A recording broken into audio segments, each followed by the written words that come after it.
अस्सलाम वालेकुम dear students, कैसे हैं आप सब। उम्मीद करती हूँ आप सब बहुत खैरियत से होंगे।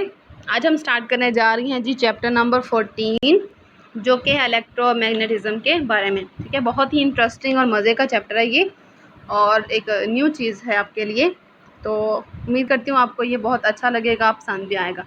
तो सबसे पहले थोड़ा इंट्रोडक्शन कर लेते हैं, उसके बाद देखते हैं कि इलेक्ट्रोमैग्नेटिज्म होता क्या है और फिर उसको डिटेल्स में हम डिस्कस करेंगे। तो सबसे पहले कहते हैं इलेक्ट्रिक करंट जो है वो जनरेट करता है मैग्नेटिक फील्ड को। ये हम पहले पढ़ चुके हैं कि जब भी करंट पास करता है किसी वायर में से या किसी कंडक्टर में से तो उसका कोई ना कोई मैग्नेटिक इफेक्ट होता है। इफेक्ट्स ऑफ करंट में लास्ट चैप्टर में हम ये पढ़ चुके हैं। तो नेक्स्ट है जी, at the same time a changing magnetic field produces electric current. कहते हैं जिस तरह से इलेक्ट्रिक करंट जो है वो मैग्नेटिक फील्ड को प्रोड्यूस कर सकता है, सेम उसी तरह से अगर मैग्नेटिक फील्ड जो है वो भी कंटिन्यूसली चेंज हो रही हो तो वो इलेक्ट्रिक करंट को प्रोड्यूस करने की सलाहियत रखती है। और ये जो इंटरप्ले है इलेक्ट्रिसिटी का मैग्नेटिज्म में और मैग्नेटिज्म का इलेक्ट्रिसिटी में, इसके बहुत सारे यूजेस होते हैं। ठीक है, उनको हम यूज़ करते हैं इलेक्ट्रिकल डिवाइसेस में and appliances in the modern age technology. ठीक है, बहुत सारी डिवाइसेस हमारी ऐसी हैं जो इलेक्ट्रोमैग्नेटिज्म पे बेस करती हैं, जहाँ पे हम करंट को मैग्नेटिक फील्ड में चेंज कर रहे होते हैं या मैग्नेटिक फील्ड को करंट में चेंज कर रहे होते हैं।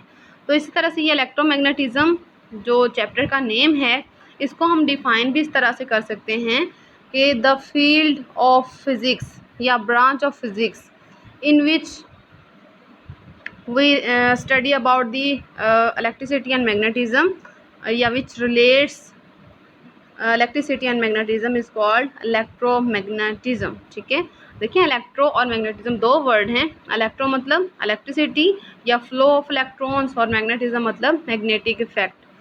तो electromagnetism is the branch of physics which inter relates electricity and magnetism. तो चलते हैं थोड़ा आगे। सबसे पहले हम टॉपिक पढ़ते हैं जी, कौन सा है जी,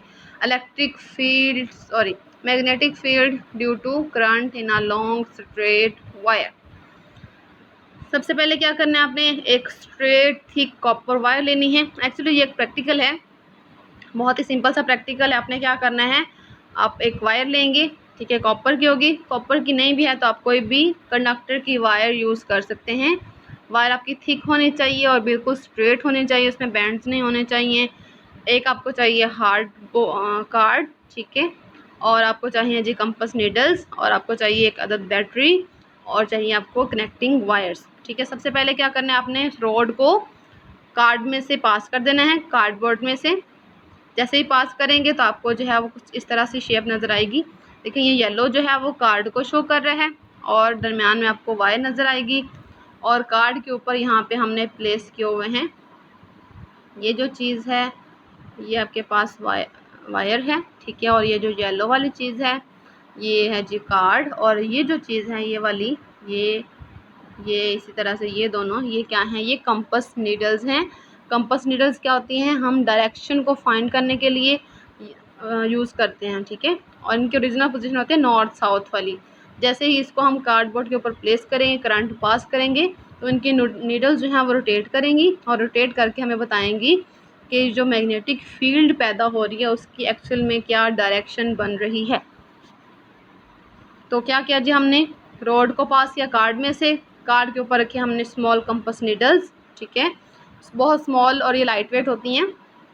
इससे क्या होता है जी, हमें पता चल जाता है कि जो मैग्नेटिक फील्ड है उसकी डायरेक्शन क्या होगी।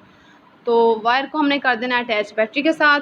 ठीक है, बैटरी का पॉजिटिव टर्मिनल एक साइड पे है, दूसरी साइड पे नेगेटिव साइन है। हमें पता है करंट जो फ्लो करता है वो बैटरी के पॉजिटिव टर्मिनल से नेगेटिव टर्मिनल की तरफ फ्लो करता है। तो यहाँ पे इस डायग्राम में जो करंट की डायरेक्शन बनेगी वो बनेगी अपवर्ड डायरेक्शन में। ठीक है, तो कहते हैं जैसे ही हम बैटरी को कनेक्ट करते हैं, स्विच लगा लें तो ज़्यादा बेटर है। जैसे हम स्विच ऑन करेंगे, स्विच ऑन करने की वजह से करंट फ्लो करना शुरू करेगा। जैसे ही करंट फ्लो करेगा तो करंट के फ्लो करने से सराउंडिंग में हमारे पास मैग्नेटिक फील्ड मिलेगी। ठीक है, और उस मैग्नेटिक फील्ड की डायरेक्शन जो है वो कंपास नीडल जो है वो हमें बताएंगे।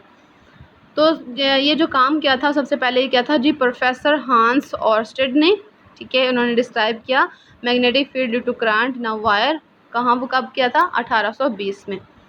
तो एक्सपेरिमेंट हमने ले लिया, हमने करंट फ्लो कर दिया। करंट फ्लो करने से जो कंपास नीडल की डायरेक्शन है वो यहाँ पे आप देख सकते हैं कि ये एंटी क्लॉकवाइज डायरेक्शन में बन रही है।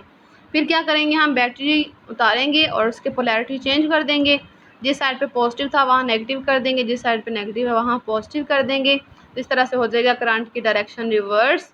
जैसे ही करंट की डायरेक्शन रिवर्स होगी, पहले ऊपर की तरफ थी अब नीचे की तरफ हो जाएगी, तो सेम फ़ौरन ही यहाँ पे जो डायरेक्शन है वो भी चेंज हो जाएगी। पहले वो एंटी क्लॉकवाइज थी, तो अब वो क्लॉकवाइज होगी। और ये किसकी डायरेक्शन शो हो रही है? ये है जी मैग्नेटिक फील्ड की डायरेक्शन, जो कि करंट कैरिंग वायर के सराउंडिंग में पैदा हो रही है। तो यहाँ पे कुछ इफेक्ट्स बताया हुआ इन्होंने, मतलब रिजल्ट बताया हुआ निकाल के कि इस एक्सपेरिमेंट से हमने क्या क्या कंक्लूजन्स निकाले हैं। तो पहला पॉइंट देखें, कहते हैं मैग्नेटिक फील्ड सेटअप होती है उस रीजन में जो कि करंट कैरिंग वायर के सराउंडिंग में होता है। करंट कैरिंग वायर के इर्द गिर्द वाले एरिया में ही मैग्नेटिक फील्ड पैदा होगी और कहीं पे मैग्नेटिक फील्ड पैदा नहीं होगी। और जो द लाइंस ऑफ फोर्सेस हैं वो सर्कुलर हैं। देखें कंपास नीडल की अगर आप डायरेक्शन देखें तो ये एक सर्कुलर बना रहे हैं, ठीक है, सर्कुलर पाथ बना रहे हैं। तो यहाँ से हम दिखा सकते हैं या बता सकते हैं कि जो मैग्नेटिक फील्ड की डायरेक्शन होती है वो एक्चुअली सर्कुलर होती है around the wire of copper, current carrying copper wire. The line of force are circular and their direction, उनकी डायरेक्शन जो है वो डिपेंड करती है करंट की डायरेक्शन पे। देखिए हमने देखा ना कि अगर करंट ऊपर की तरफ फ्लो कर रहा था तो ये जो नीडल्स हैं ये एंटी क्लॉकवाइज में बेंड हो गई हैं। देखिए अगर आप थोड़ा याद करें, चैप्टर नंबर 5 में हमने पढ़ा था सर्कुलर मोशन। तो सर्कुलर मोशन में जो वेलोसिटी, लीनियर वेलोसिटी की डायरेक्शन होती थी वो हम फाइंड करते थे टेंजेंट टू द सर्कल। तो इसी तरह से यहाँ पे भी क्योंकि सर्कुलर पाथ है, तो सर्कुलर पाथ में देखें जो डायरेक्शन है उस क्वांटिटी की जो सर्कुलर पाथ में है उसको हम फाइंड कर सकते हैं by tangent to the circle. तो यहाँ पे देखिए ये जो कंपास नीडल्स हैं एक्चुअली में ये टेंजेंट का रोल प्ले कर रही हैं। तो ये हमें बता रही हैं कि यहाँ पे हर पॉइंट पे जो डायरेक्शन है वो टेंजेंट टू द सर्कल है और फुल मोशन जो है वो एक सर्कल बना रही है। और फिर जब हम करंट को रिवर्स करते थे तो इनकी डायरेक्शन जो है वो रिवर्स हो जाती है, पहले एंटी क्लॉकवाइज थी फिर क्लॉकवाइज हो जाती है। नेक्स्ट है जी third point, the magnetic field last only as long as the current is flowing through the wire. Field तब तक रहेगी जब तक करंट रहेगा। जैसे ही हम करंट को स्टॉप करेंगे, हम बैटरी को बंद करेंगे, बैटरी हटा देंगे, स्विच ऑफ कर देंगे तो करंट फ्लो करना बंद कर देगा। करंट बंद हो जाएगा तो फ़ौरन ही मैग्नेटिक फील्ड भी ख़त्म हो जाएगी।